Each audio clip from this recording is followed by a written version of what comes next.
fucking up. I'm high as a motherfucker and drinking.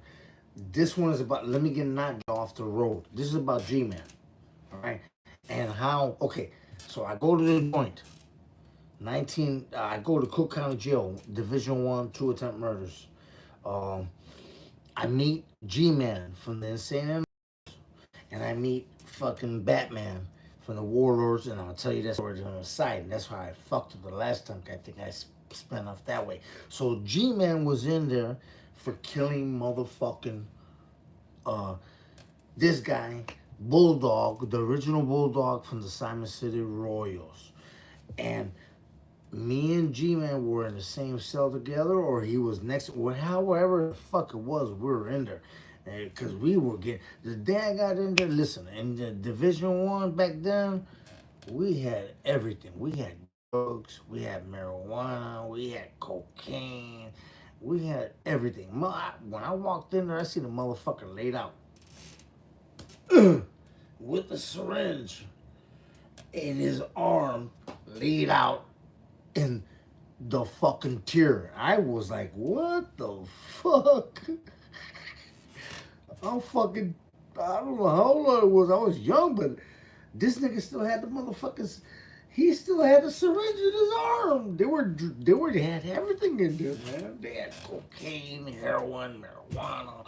The guards were bringing them in. I brought some shit in. So, anyways, so he tells me, G-Man, I didn't ask him shit. G-Man come in, hey, what's up, blah, blah, blah, and you me. He didn't know me from the street because we never met. But I told him who I was. You know, my family's this. I'm a Harrison John. This is who my uncles are for the Kings and blah, blah. And he was like, damn, I know, yeah. So, and then he told me that he had there was 2 guys. It was him and another guy named Wessel. And he wasn't, so since but Wessel wasn't there with us. I'm a Division 1. I'm thinking, I don't know, G3, 3G. They got the wells. I think I was in G well. And he was whooping me up in G well, maybe in the top, 3rd floor.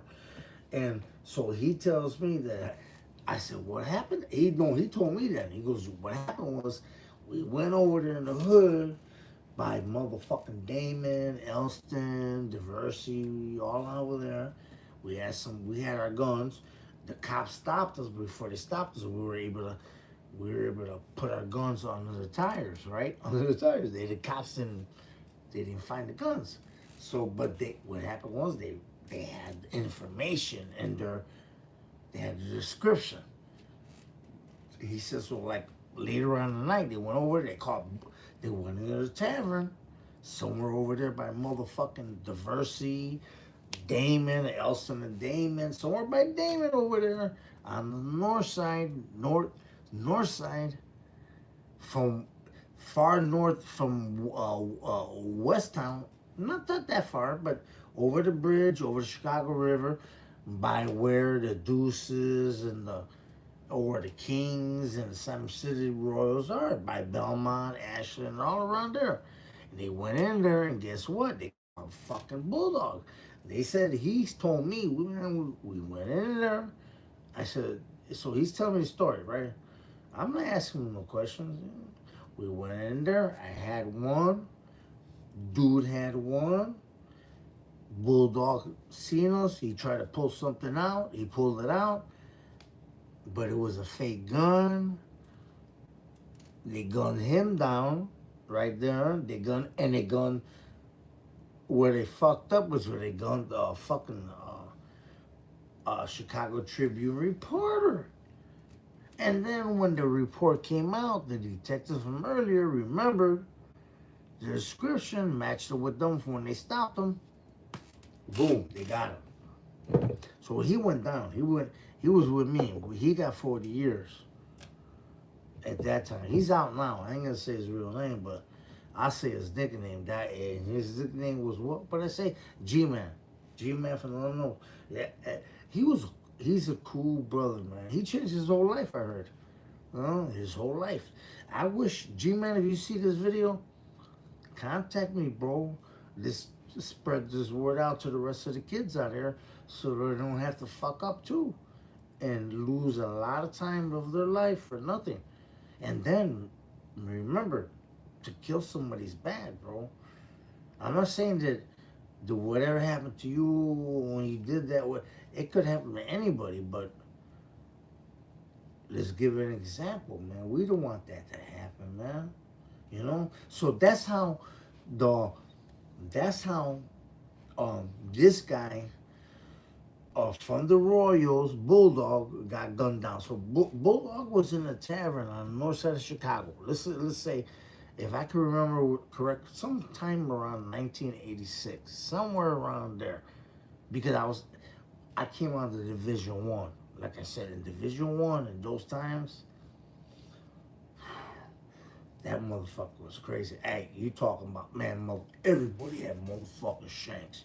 First time I walked in the door, they gave me a motherfucking, they gave it to me right there. You better grab your shit. And I had a big ass shank like this. You dig? But in those days, at Division One, you had lockdown cells. You go in the middle, cells on the right, cells on the left, and there were shut doors, but they keep them open. And on the outside, the cops would walk all the way around because there was open on the outside, and they could look inside when you're in your cell. All right, but they could bring you drugs too. That's what we're getting. We get drugs from the motherfucker. They were bringing in everything we wanted. If you had the money, you can get. You didn't even have to fucking eat the food that was in there every day. They'll bring you fried chicken, patele, everything from Humboldt Park, from the Mexicans, everywhere. If you had your people, especially if they had your people bring them to the corner by fucking uh, 26 in California, by the fucking chicken restaurant right there, the motherfuckers, man, they were making money and it was cool. You know, we were getting everything in there. All I want to do was marijuana. I love marijuana. Fuck the beer, every liquor, I get that liquor. I don't like it, motherfucker. It cost me 20 to bring a $5 bottle of liquor in, or $10 bottle of liquor. That's what the sheriffs used to charge us, and they used to bring it right to us, right there. Uh, we were getting fucked up in there, bro. I was fucked up. I was not fucked up. I was just high. I smoked weed all day long, motherfucker. I didn't have to get on the telephone. We had a fucking private telephone too. After that, they didn't give us private telephone. They hook up something, call us on the side, and we used a side phone. And there was no cell phones back then, because if there was, we'd had them all in there. You know, it was crazy back then, man.